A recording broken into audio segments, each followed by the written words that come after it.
Saudara, Komisi Pemilihan Umum Jakarta Barat melanjutkan rapat pleno rekapitulasi penghitungan suara tingkat kota setelah level kecamatan selesai pada Senin lalu. Proses lanjutan rekapitulasi suara tingkat kota ini menandakan rekapitulasi tingkat kecamatan telah selesai. KPU DKI Jakarta melaksanakan rekapitulasi suara tingkat kecamatan yang dimulai pada 28 November 2024 atau sehari setelah pemungutan suara. Sebelumnya di Jakarta Timur, pasangan Ridwan Kamil Suswono memperoleh 536.613 suara.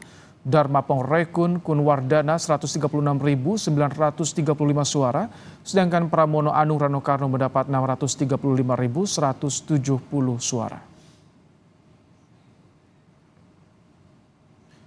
Di Jakarta Utara, Ridwan Kamil Suswono mendapat 261.463 suara. Dharma Pongrekun Kunwardana mendapat 77.026 suara, sedangkan pasangan Pramono Anung Rano Karno 328.486 suara. Sedangkan di Kepulauan Seribu, pasangan Ridwan Kamil Suswono mendapat 6.578 suara. Dharma Pongrekun Kunwardana 653 suara, dan pasangan Pramono Anung Rano Karno 7.456 suara.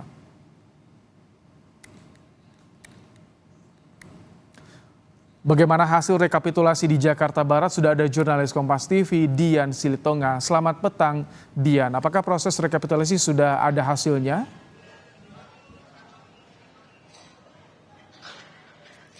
Ya, belum rampung semua, Ibrahim, karena memang kalau di Jakarta Barat dari 8 kecamatan ini baru 7 kecamatan saja yang rampung dihitung suaranya, yakni Kecamatan Palmerah, kemudian Kebun Jeruk, Grogol, Tambora, kemudian Kembangan, Taman Sari, dan juga Kalideres. Ada satu lagi, Kecamatan Cengkareng yang memang belum dihitung suaranya. Nah, kalau sekarang ini sedang break atau sedang istirahat, nanti baru akan dilanjut lagi pukul 5 sore untuk melanjutkan penghitungan suara di Kecamatan Cengkareng. Kalau kita intip tadi dari proses rekapitulasi, memang dari 7 kecamatan ini kita lihat angkanya untuk paslon nomor 3 Pramono Rano memang memperoleh suara paling banyak dari paslon lainnya. Tapi kita nanti akan tunggu satu kecamatan lagi untuk mendapatkan hasil untuk rekapitulasi di tingkat kota Jakarta Barat, siapa yang unggul. Nah, selain Jakarta Barat hari ini, Ibrahim, ada juga kota Jakarta Pusat dan juga Jakarta Selatan yang sama-sama melakukan rekapitulasi atau penghitungan suara tingkat kota. Bahkan kalau kita ingat kemarin juga sudah ada beberapa wilayah yang memulai proses rekapitulasi tingkat kota lebih dahulu, yakni wilayah Kepulauan Seribu, kemudian juga kota Jakarta Utara dan juga Jakarta Timur. Tadi hasilnya sudah Anda sampaikan bahwa memang di 3 kota tersebut paslon nomor urut 3 Pramono Rano ini kemudian memperoleh suara terbanyak dibandingkan paslon lainnya. Nah, targetnya hari ini untuk Jakarta Barat, Jakarta Pusat dan juga Jakarta Selatan proses rekapitulasi akan diselesaikan. Artinya kalau memang betul hari ini rampung, maka deadline penghitungan atau rekapitulasi suara ini akan lebih cepat dari deadline atau target KPU Jakarta, karena kalau kita ingat sebelumnya KPU Jakarta menargetkan bahwa penghitungan di tingkat provinsi akan dilakukan mulai tanggal 7 hingga 9 Desember.